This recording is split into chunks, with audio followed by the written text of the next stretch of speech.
Prime Minister of the Lao People's Democratic. I request protocol to escort His Excellency and invite him to address the Assembly.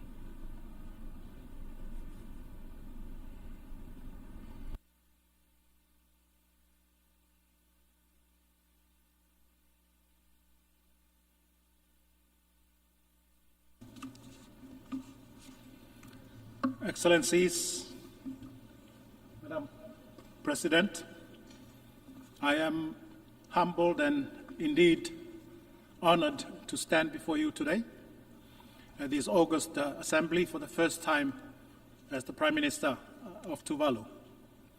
I bring to the General Assembly and the related high-level summatories the best wishes of my people and the government of Tuvalu.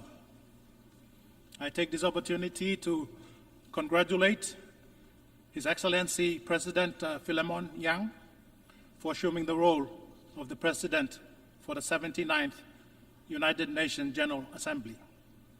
Tuvalu wishes you a very successful presidency. I also take this opportunity to congratulate the outgoing President, His Excellency Dennis Francis, for a job well done and for his exceptional leadership during his presidency. Madam President, I applaud President Yang's insightful vision for this session, namely, leaving no one behind, acting together for the advancement of peace, sustainable development, and human dignity for present and future generations. The theme challenges us to work in unison to advance peace and security, sustainable development, and human dignity. Considering how off-track the progress of the SDG, it is a timely and pragmatic call.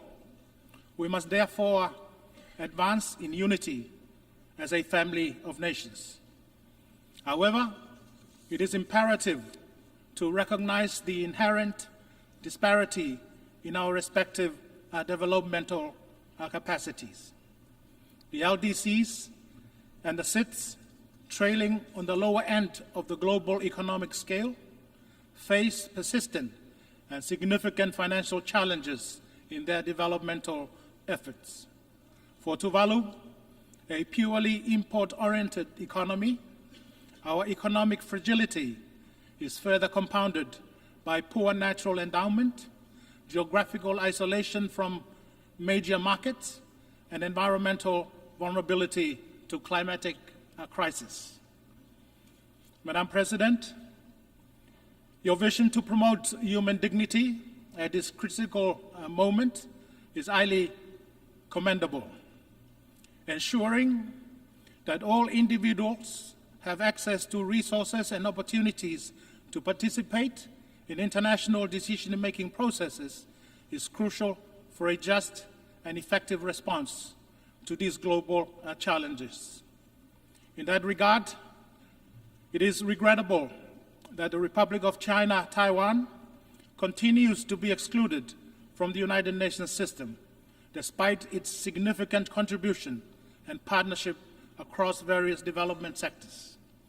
The UNGA Resolution 2758 does not preclude Taiwan's meaningful participation in the UN system, and therefore must include Taiwan so that no one is left behind. As a vibrant democracy that has made remarkable progress on the SDG, Taiwan is well positioned to make meaningful contribution to global efforts in achieving those goals. It is also regrettable to observe that the people of Cuba continue to bear the economic burden of long-standing unilateral economic blockades. With such measures, Cuba is denied crucial international development assistance and partnerships necessary for its recovery and rebuilding efforts. Tuvalu aligns itself with member states that supports the lifting of those blockades and join other member states' call for the removal of Cuba from the list of state sponsors of terrorism. Excellencies, Tuvalu applauds the Secretary General and his team for their tireless efforts in the organization of several important high-level meetings this week. Tuvalu also commends the commitment and constructive contribution by all member states that enable the success of those meetings. Excellencies, Tuvalu welcomes and supports the Pact for the Future, adopted earlier this week at the Summit of the Future, together with the Declaration on Future Generations and the Global Digital Compact. What is needed now is robust political will and unwavering commitment to implement the provision of the Pact. We are heartened by the Pact's call for a bold and comprehensive outcome document on addressing climate change at the upcoming COP29 in Azerbaijan. While climate change affects every nation, its impact are disproportionately felt more by small island developing states like Tuvalu.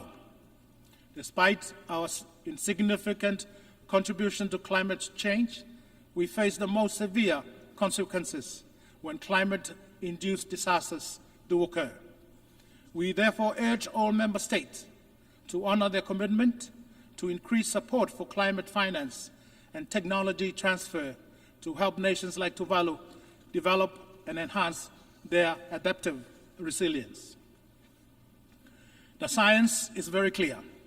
Atmospheric temperatures continue to rise due to the increasing emission of greenhouse gases from burning fossil fuels. Therefore, phasing out fossil fuels is crucial to global efforts to reduce carbon emission and to curb global warming. Towards that objective, Tuvalu and several other like-minded nations are leading the promotion for the Fossil Fuel Non-Proliferation Treaty Initiative. The initiative is to garner international support on a binding treaty arrangement that regulates and limits the use of fossil fuel with the ultimate objective of total phase-out. And I take this opportunity to invite other member states of the United Nations family to support the initiative. And I express the sincere hope that the commitment in the Pact provide the much-needed reboot to the global multilateralism architecture and the UN system generally. Tuvalu supports and looks forward to the effective implementation of the Pact for the future to build a more equitable global system where no nation and no community is left behind. Excellencies, climate change-induced sea level rise is and will always be a top priority for Tuvalu. Sea level rise is not only a top development priority, but also a top survivability priority for Tuvalu. The Pacific Ocean that used to define us will soon engulf us and will determine our future existence if sea level rise is not halted and the Tuvalu coastlines are not suitably fortified and reinforced. Sea level rise is a global and a multi-dimensional phenomenon that requires immediate global actions. For Tuvalu, sea level rise poses the greatest existential threat to our economies, to our culture and heritage, and to the land that nourished our ancestors for centuries. Current predictions on the rate of sea level rise are frighteningly disturbing. The predictions are that in 26 years' time, by 2050, more than 50% of Tuvalu's land territory will be regularly flooded by regular tidal surges. 50 years afterward, in 2100, more than 90% of Tuvalu's land territory will suffer the same fate. The predictions do not account for severe climatic conditions like cyclones and hurricanes, which would exponentially accelerate the reaching of those thresholds. Tuvalu therefore commend the President for the timely and successful organization of the high-level meeting on sea level rise on Wednesday. Tuvalu is heartened by the commitment of all member states to strengthen international cooperation and partnerships for more comprehensive and effective responses to sea level rise. We are committed to providing the Secretary General with our national report on this issue within the suggested time frame and look forward to contributing to a concise, action-oriented, and intergovernmentally negotiated declaration. The high-level meeting marks the takeoff for our global effort to shape an ambitious declaration by the General Assembly in September 2026. The declaration, in my considered view, must be a strong pronouncement in support of the expectation of the 1 billion people affected by sea level rise. The declaration shall be an unwavering commitment to our sovereignty, dignity, prosperity, and rights. The declaration must be action-oriented and comprehensive. And toward those objectives, we expect the declaration to include the following principle. Firstly, the declaration shall ascertain the principle of statehood continuity as a tenet of international law and international cooperation, and to affirm that statehood cannot be challenged under any circumstances of sea level rise. Secondly, the declaration shall reaffirm the permanency of maritime zones established in accordance with the United Nations Convention on the Law of the Sea. Thirdly, the declaration shall call on the international community and regional institutions to enable human mobility pathways that facilitate movement safely, orderly, and with dignity. Fourthly, the declaration shall devise concrete programs for the international community to support our efforts to safeguard our unique culture and heritage, both tangible and intangible. Fifthly, the declaration shall establish dedicated and innovative financing mechanism to support the positive adaptation journeys of the most vulnerable communities. And finally, the declaration shall underscore the importance of knowledge, data, and science to anticipate and plan for the impact of sea level rise. Excellencies, I wish to reiterate the commitment of Tuvalu to address the effect of climate change through identified science-based transformative adaptive solutions. These solutions are designed to reclaim and elevate land, enhance our resilience against sea level rise, and ensure our sovereign rights to our land and cultural identity are safe and protected for our future generations. I acknowledge the efforts of the Pacific people and leaders in addressing the pressing issue of sea level rise. The Pacific leaders, in their annual meeting in Tonga last month, reiterated the importance of the 2021 Declaration on Maritime Boundary Preservation and the 2023 Declaration on Statehood Continuity and Climate Change-related sea level rise protection. The Pacific leaders also called for sea level rise to be a standalone agenda in the UNGA and other related UN processes like the Conference of the Parties of the United Nations Framework Convention on Climate Change. Furthermore, in 2021, Tuvalu, in collaboration with Antigua and Barbuda, established a Commission of Small Island States on Climate Change and International Law.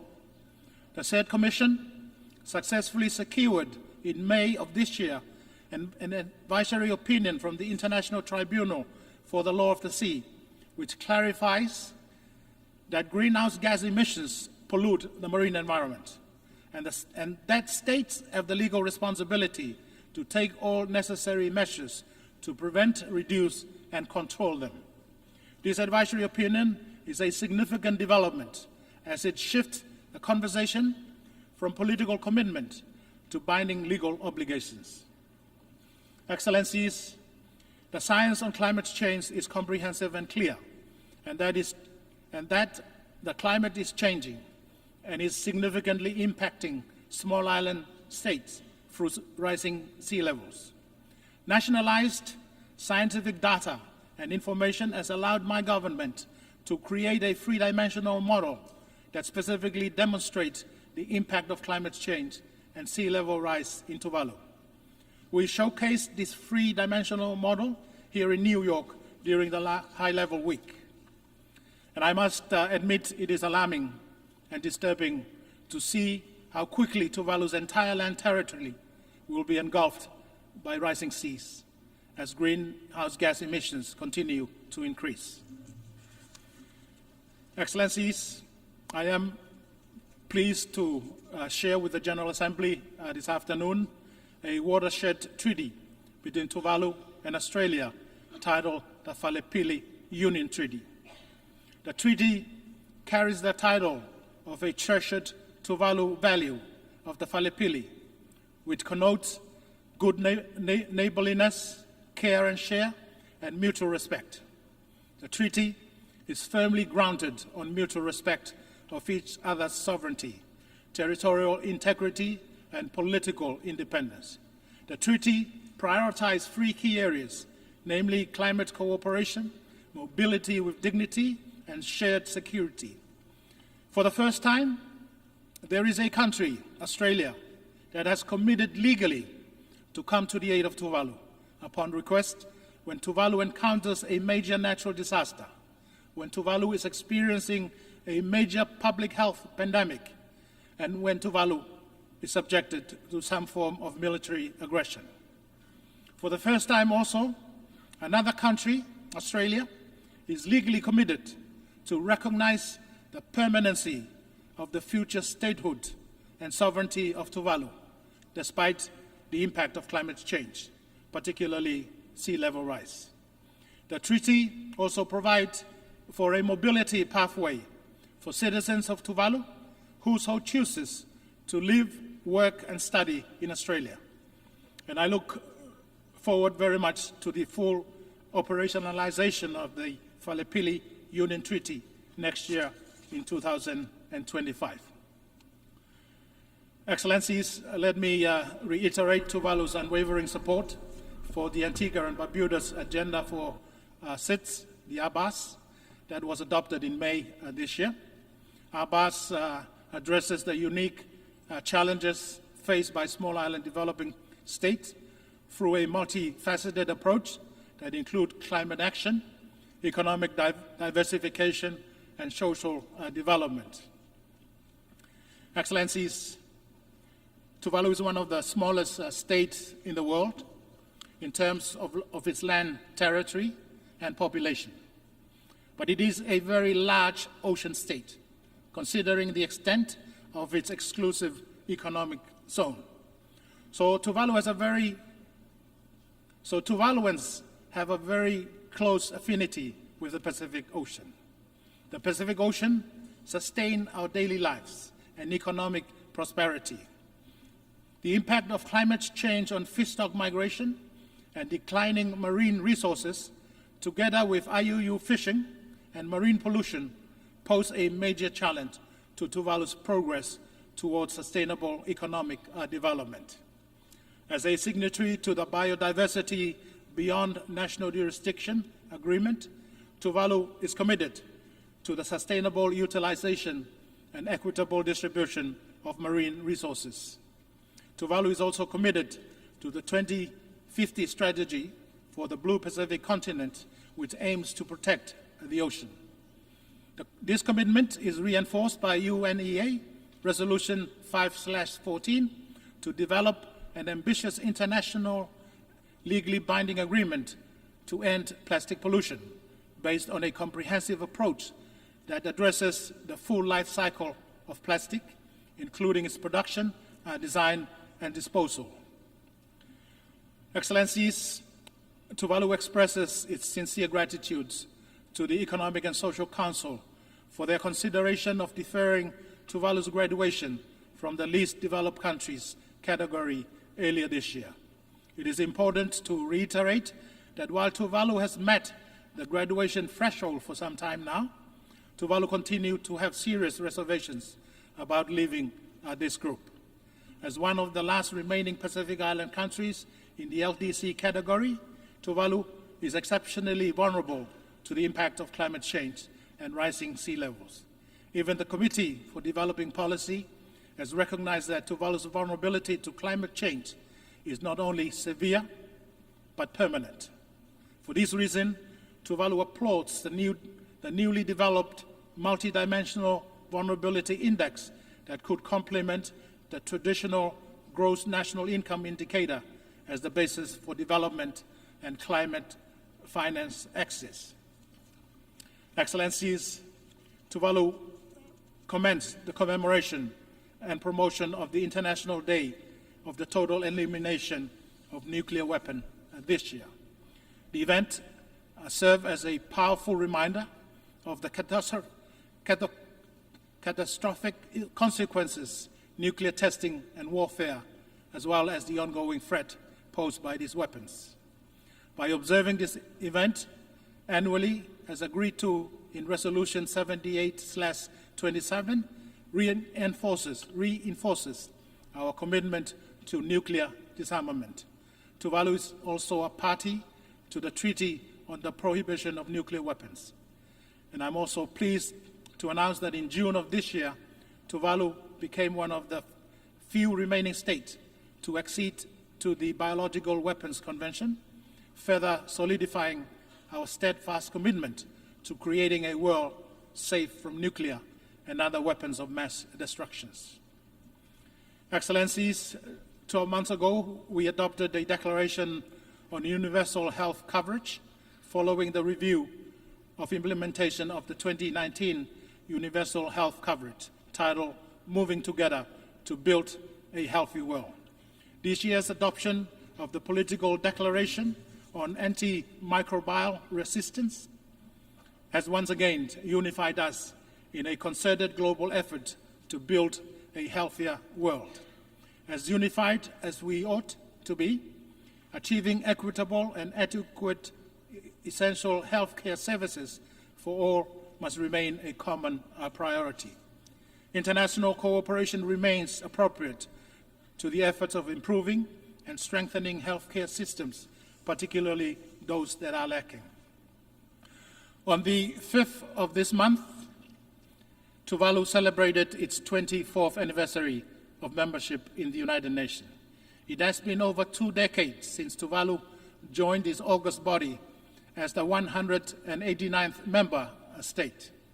Tuvalu remains grateful for the privilege to engage with other member states in our common pursuit for the advancement of peace and security, sustainable development, and human dignity for present and future generations. Next week, on the 1st of October, will be Tuvalu's 46th independence anniversary. And as I prepare to celebrate this momentous occasion for the first time as the Prime Minister of Tuvalu, I wish to take this opportunity to express my special appreciation and gratitude to the United Nations and its member states, and in particular, Tuvalu's generous traditional and emerging partners for all the support and assistance afforded to my country. Excellencies, in conclusion, I render Tuvalu's unwavering support to the Pact for the Future and for the accompanying declaration and compact adopted during the Summit of the Future earlier in the week. I express the sincere and genuine hope that the commitments in the Pact provide the much-needed reboot to the global multilateralism architecture and the UN system generally. The global community must seize this opportunity to reaffirm and to recommit to multilateralism and international cooperation, to the Sustainable Development Goals, and to the principle of the United Nations Charter. Tuvalu calls on the global community to rally behind the Pact for the Future and to build a more equitable global system where no nation, no community is left behind, particularly those frontline nations to the devastating impact of climate change and the climate change-induced sea level rise, like my country, Tuvalu. I thank you, Madam President. Whakaftailasi, Tuvalu mo te tua, Tuvalu for God.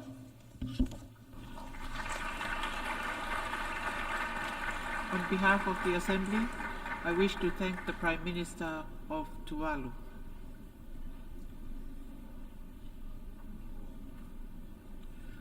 The Assembly will hear an address by His Excellency Terence Kiodru, Prime Minister and Minister for Finance, National Security and Immigration, Health and Social Security of St. Kitts and Nevis. I request protocol to escort His Excellency and invite him to address the Assembly.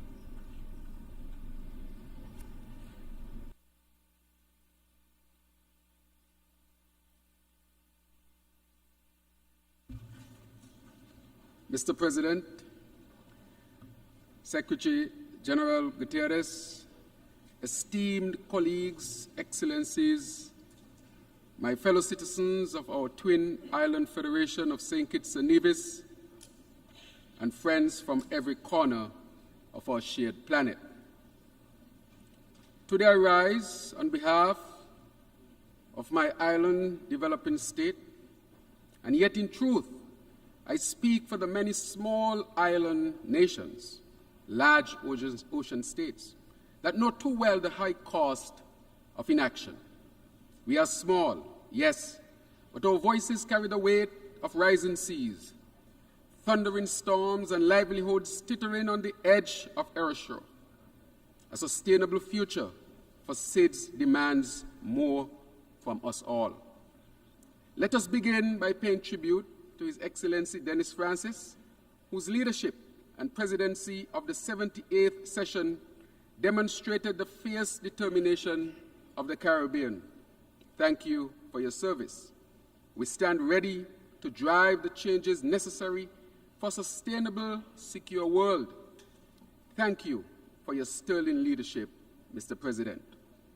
I must also acknowledge Secretary General Guterres, who with unflinching resolve has championed justice, equity, and hope.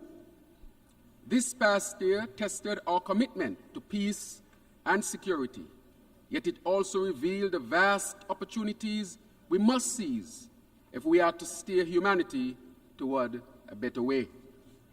Mr. President, Philemon Yang, congratulations on your election as President of the 79th session of the United Nations General Assembly. We have great confidence in your leadership as you guide us with the theme, Unity and Diversity for Advancing Peace, Sustainable Development, and Human Dignity everywhere and for all. As we convene here in this hallowed hall, I recall the words of former Secretary General Kofi Annan. The future of peace and prosperity that we seek for all the world's peoples needs a foundation of tolerance, security, equality, and justice. That foundation is fragile, but it is essential. And it is crumbling under the weight of neglect, greed, and abuse of power. 79 years ago, in the wake of war's devastation, visionaries sought to build a world where diplomacy and dialogue could triumph over destructive intolerance. Yet today, we stand on the precipice of a perilous return to a world where peace is kept at gunpoint, where weapons are romanticized and violence is exalted in the pursuit of absolute power. We need more than diplomatic platitudes. We need a humanity steeped in decency, justice, equity, and inclusivity. We must rise from these chambers, not resigned to the idea that the children of Haiti, Congo, Sudan, and Palestine are less deserving of the rights and freedoms that we enjoy. We are all one people, one world. We cannot have peace without justice, not justice without true, solid equality. In the Caribbean, our lived reality of rising tides, washing away our hopes of unforgiving heat, setting ablaze our dreams. We pray for rain and receive the floods, dragging our homes and our futures to the abyss. When the guns flood our communities, tearing children from their mothers' arms, it is a collective cry for action. When the global south starves while food wastage continues unabated, we must be shaken from our complacency. The harsh truth is that the world is becoming mortally insecure. We stand on disappearing shores. We are besieged by storms, natural and man-made. Corporate greed, colonial arrogance, and unchecked consumerism have torn apart our social contract with each other. We are no longer at peace with nature. The greatest delusion we feed ourselves is that security and sustainability are separate endeavors. They are, in fact, intertwined. We cannot build secure nations while allowing the climate crisis to rob future generations of their birthright. Security is more than an absence of conflict. It is the presence of dignity, of justice, and hope. Generations ago, the labor movement in St. Kitts and Nevis paved the way for our people's emancipation, an emancipation built on the principles of social, economic, and human dignity. Today, I echo their call. We must do better. We must be better. Our ambitions must be grander, our visions clearer. When we say leaving no one behind, acting together for the advancement of peace, sustainable development, and human dignity for present and future generations, it cannot be a hollow phrase. It must be a sacred commitment, a pledge to every soul, from the wealthiest nation to the smallest island state. For when the waters rise in the south, even the north will eventually drown. When the forest burns in the north, the south too will choke from the smoke. For it is one planet, one human race.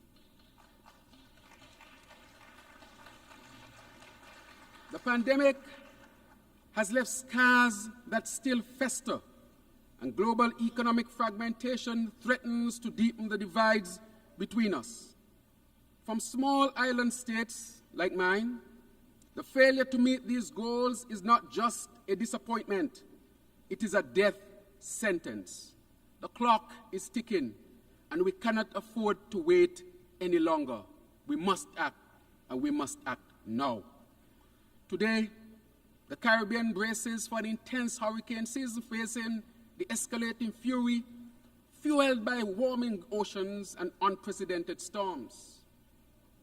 Our brothers and sisters in Grenada, Carriacou and Petit Martinique, St. Vincent and the Grenadines, and Jamaica are still recovering from the devastation of Hurricane Beryl, which became the earliest formed Category 5 hurricane on record this past July. In the Pacific, our brothers and sisters there remain exposed to the incessant battering of typhoons that ravage their islands. And as I speak, the southeast United States is being pounded by Hurricane Helene. Lives and livelihoods hang in the balance as entire communities brace for the next assault. Hoteliers, for example, in my own country of St. Kitts and Nevis, have approached our government, stating that with a sense of dread, that they may soon no longer be able to market themselves as beach resorts or famous beaches, once the lifeblood of our tourism-driven economy are steadily disappearing under the relentless rise of the sea. The sands that once beckoned visitors from across the globe are now receding, swallowed by seas which continue to rise. The loss will be irreversible if we do not act, and if we do not act now. The Sustainable Development Goals were meant to shield us from such devastation, offering a progressive agenda to build resilience and safeguard all our citizens. Yet despite their promise, according to the UN's 2024 SDGs report, only 17% of the targets are on track. Nearly half are showing minimal or moderate progress, and over 1/3 have stalled or even regressed. The clock is ticking, and we must do more than observe its passage. We must act before these realities become permanent fixtures in our collective future. In May 2025, the government of St. Kitts and Nevis will proudly co-host the Global Sustainable Island Summit with Island Innovation, a pivotal event dedicated to advancing sustainable development on islands across the globe, titled Sustainable Future for Island Communities. This summit will build on the momentum of SIDS 4 conference held in 2024, tackling the pressing challenges island nations face. This summit will call to action, a space where we share practical solutions and partnerships that ripple far beyond our shores. Our islands are sentinels of climate change and the proving ground for sustainable development. It is with this spirit of shared responsibility and urgent action that I extend a heartfelt invitation to all leaders of island nations gathered here to come, to engage, to commit to meaningful change. A recent and commendable stride toward equity and inclusion has been the adoption of the MVI, the Multidimensional Vulnerability Index. This serves as a powerful testament to the potential of multilateralism when it is both purposeful and effective. St. Kitts and Nevis stands with the Caribbean community and the Alliance of Small Island States in welcoming Resolution 78/322, while urging this esteemed body to rally the necessary political will and resources to drive its implementation across international financial institutions and multilateral development banks. For us small island developing states, the MVI is not just another metric. It is a lifeline, offering a means to cushion the relentless blows of climatic and economic crises that disproportionately affect us. Its full implementation will demonstrate to the world that the United Nations, and by extension, the global system, remains committed to uplifting those most vulnerable. It will restore trust in a system that must not only recognize vulnerability, but actively work to address it. The time has come to reshape the United Nations, to reform its structures so that they reflect the realities of our modern world. Too many voices remain unheard. Too many nations marginalized. The UN Security Council must include representations from the regions most vulnerable to the threats of our time. Regions such as Latin America, the Caribbean, and Africa.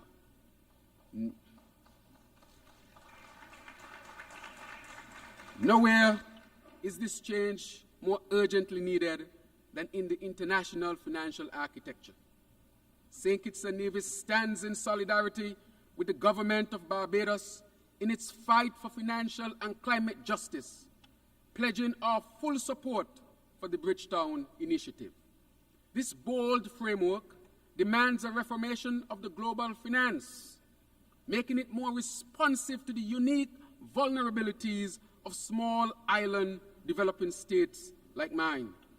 We cannot build resilience without first ensuring that the international system works for the most vulnerable among us. In the Caribbean, we continue to call for and guard our zone of peace. The Argyle Declaration serves as a shining example of how we in the Caribbean manage security challenges. We go back to basics. We talk to each other. Specifically, the Declaration has been instrumental in facilitating dialogue between Venezuela and Guyana, demonstrating that even the most complex disputes can be navigated through peaceful means.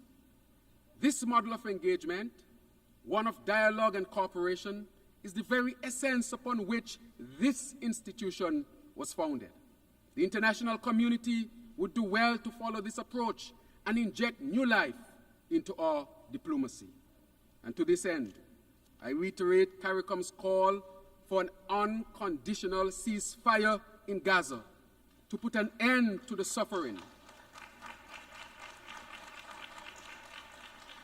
The only pathway to peace and to secure fundamental human rights and dignity is through the two-state solution, and St. Kitts and Nevis stand in full support. Mr. President, as we face these global challenges, we should always remember Haiti. I want to reiterate that again, Mr. President, that we should always remember Haiti.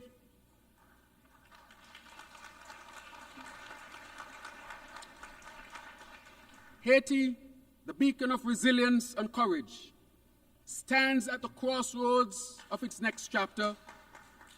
St. Kitts and Nevis, alongside the Caribbean community, firmly supports the work of the National Transitional Council as it strives to create an environment conducive to a multi-stakeholder political solution.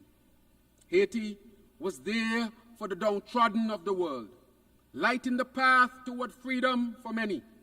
And now the world must be there for Haiti, not because it is a place of sorrow, but because it remains a symbol of human endurance and defiance against injustice. With the establishment of the Multinational Security Support Mission, the Caribbean community seeks to usher in a new day for Haiti's families. And to this end, I want to thank the government and people of Kenya for their significant contribution.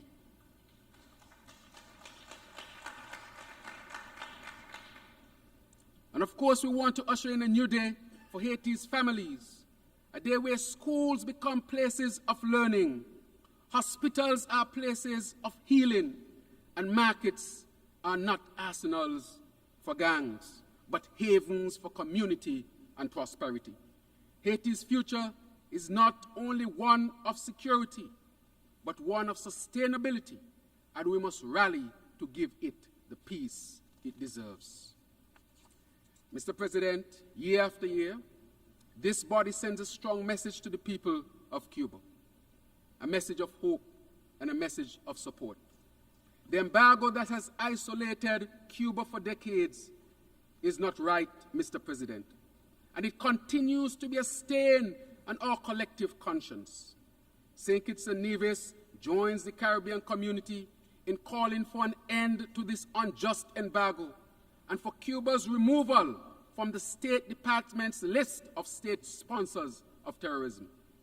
Cuba has long been a friend to the Caribbean, its doctors, educators exemplifying true philanthropy. And I might state here, Mr. President, that I'm a graduate of the Cuban educational system.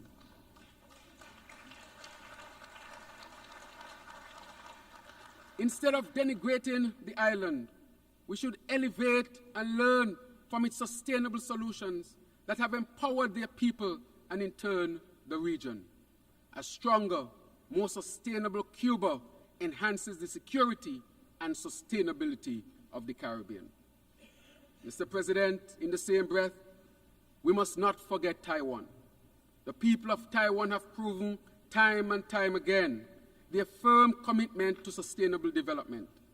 The theme of this assembly, leaving no one behind, compels us to ensure Taiwan's inclusion in the work of the United Nations system, particularly in the World Health Organization and the International Civil Aviation Organization.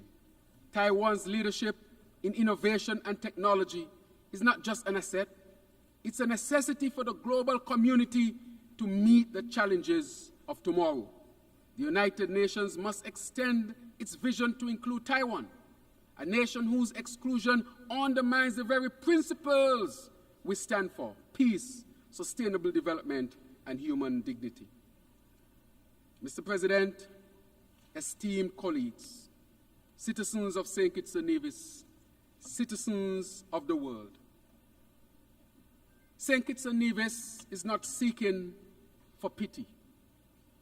St. Kitts and Nevis is not seeking for anyone to feel sorry for us. We are small, but as we say in our country, we are Talawa.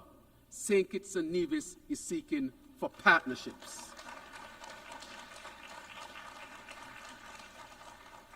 We are on a transformative journey to become a sustainable island state, guided by 7 pillars, which are water security, energy transition, food security, sustainable industry, sustainable settlements, circular economy, and social protection.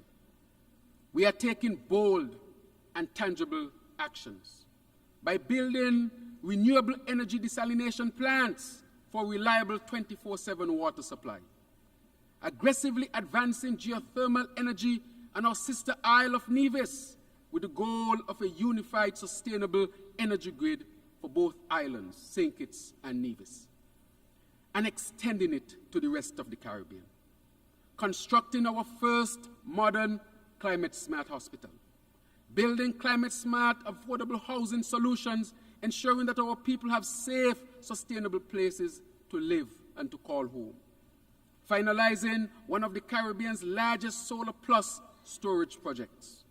We are on track, Mr. President, to meet CARICOM's 25 by 25 agenda, reducing our food imports and bolstering local food production. We created, for example, a children's medical fund to ensure that disadvantaged families can access vital medical care for their children. And may I state, Mr. President, that as a result of this policy, St. Kitts and Nevis recorded no death of any child between the ages of 1 to 4 in 2023. We continue, therefore, to advance our education beyond our universal compulsory system, promoting lifelong learning as key to national development. All of these and more we are pursuing, Mr. President, demonstrating to the world that we don't just complain. We don't want to be a part of just problems. We want to be a part of the solutions. And that is why we will continue to seek partnerships, Mr. President. My friends, we stand at the crossroads. We can no longer afford the luxury of inaction. We must meet the moment with the courage it demands. We must reject business as usual and embrace a new path forward, one that values people over profit, one that prioritizes the planet over power.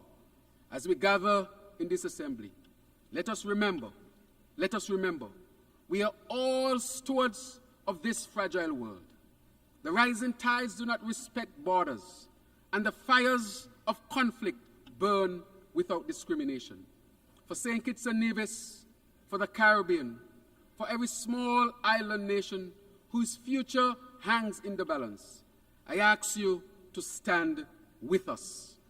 Let our voices rise like the oceans that surround us, powerful and unyielding, calling for a future where peace is not just the absence of war, but the presence of justice, of sustainability, of hope. Mr. President, citizens of the world, leaders, all who are present, together, let us seize this moment and shape the future. Together, let us stand proud and strong. Together, let us act now, for the moment demands it. Thank you very much.